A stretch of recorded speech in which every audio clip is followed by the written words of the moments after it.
Hello and good afternoon or good evening, and welcome to another one of Baby Elias's afternoon time bedtime stories. We begin now with The Tale of Johnny Town Mouse by Beatrix Potter. The Tale of Johnny Town Mouse is a delightful story about a country mouse's accidental visit to town that turns into a friendship. 1918. Would you rather live like Johnny Town Mouse or Timmy Willie? Let's begin, shall we? The Tale of Johnny Town Mouse by Beatrix Potter. Johnny Town Mouse was born in a cupboard. Timmy Willie was born in a garden. Timmy Willie was a little country mouse who went to town by mistake in a hamper. The gardener sent vegetables to town once a week by carrier. He packed them in a big hamper.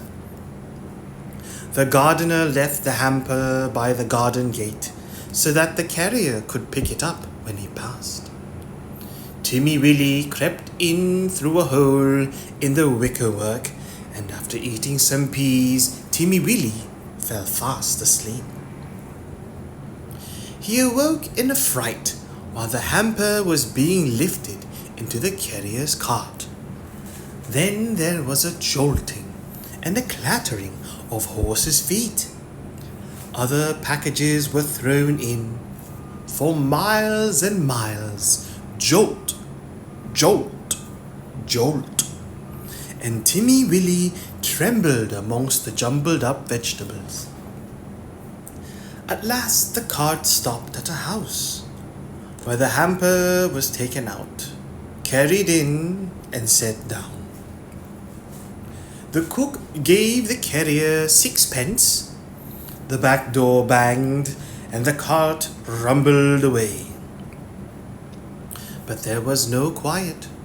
There seemed to be hundreds of carts passing.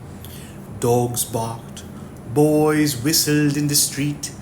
The cook laughed, the parlour maid ran up and downstairs, and a canary sang like a steam engine. Timmy Willie, who had lived all his life in a garden, was almost frightened to death. Presently the cook opened the hamper and began to unpack the vegetables. Out sprang the terrified Timmy Willie. Up jumped the cook on the chair, exclaiming, "A mouse! A mouse! Call the cat! Fetch me the poker, Sarah!" Timmy Willie did not wait for Sarah with the poker. He rushed along the skirting board till he came to a little hole, and in he popped. He dropped half a foot and crashed into the middle of a mouse dinner party, breaking 3 glasses. "Who in the world is this?" inquired Johnny Town Mouse. But after the first exclamation of surprise, he instantly recovered his manners. With the utmost politeness, he introduced Timmy Willie to 9 other mice, all with long tails and white neckties. Timmy Willie's own tail was insignificant. Johnny Town Mouse and his friends noticed it, but they were too well bred to make personal remarks. Only one of them asked Timmy Willie if he had ever been in a trap. The dinner was of 8 courses, not much of anything, but truly elegant. All the dishes were unknown to Timmy Willie, who would have been a little afraid of tasting them, only he was very hungry and very anxious to behave with company manners. The continual noise upstairs made him so nervous that he dropped a plate. "Never mind, they don't belong to us," said Johnny. "Why don't those youngsters come back with the dessert?" It should be explained that 2 young mice who were waiting on the others, went skirmishing upstairs to the kitchen between courses. Several times they had come tumbling in, squeaking and laughing. Timmy Willie learnt with horror that they were being chased by the cat. His appetite failed. He felt faint. "Try some jelly?" said Johnny Town Mouse. "No? Would you rather go to bed? I will show you a most comfortable sofa pillow." The sofa pillow had a hole in it.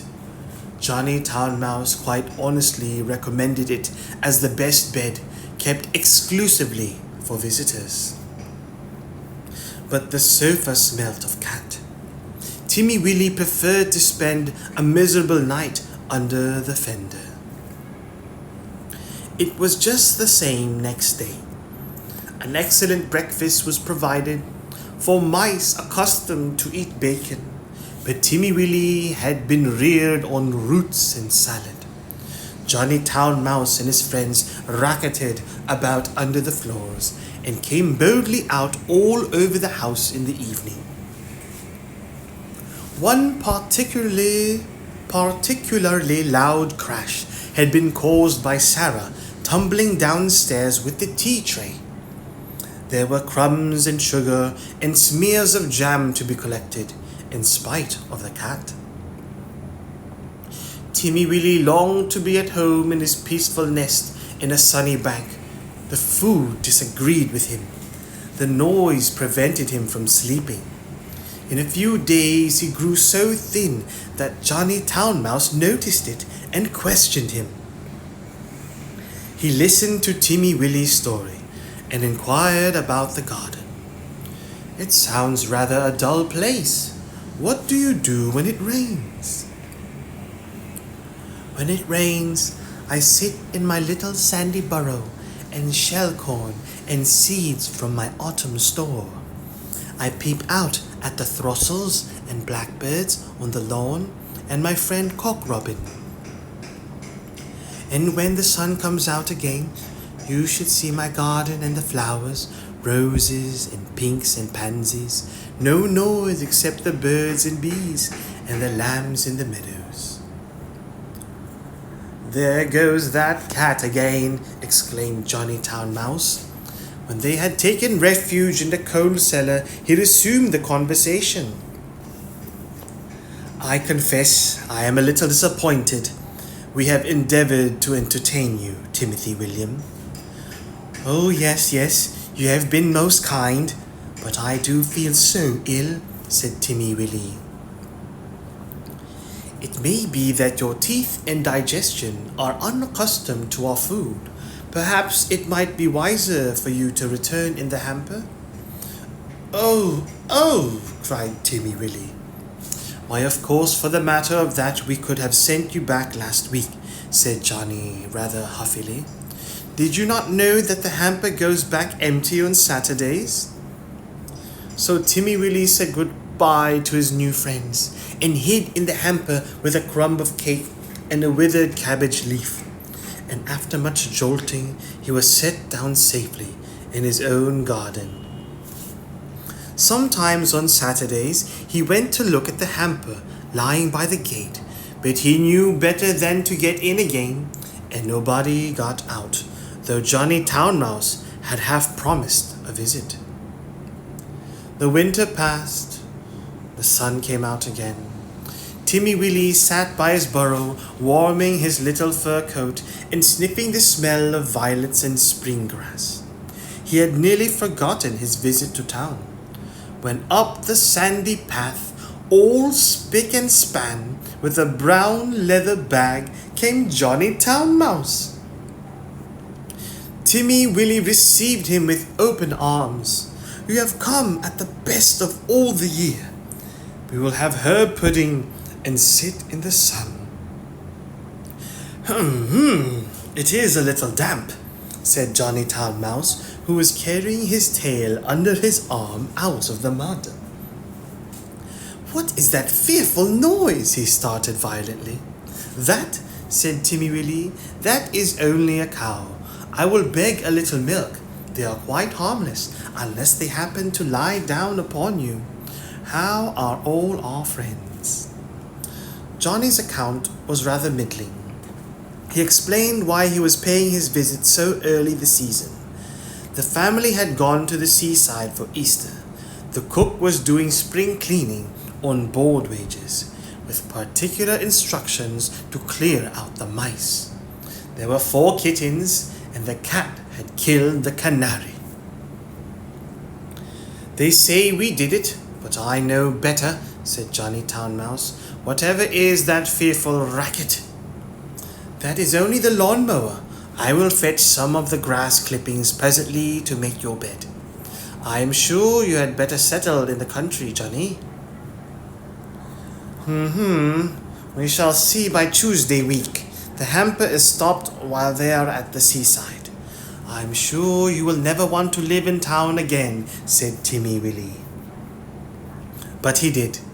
He went back in the very next hamper of vegetables. He said it was too quiet. One place suits one person. Another place suits another person. For my part, I prefer to live in the country like Timmy Willie. Good night, baby Elias.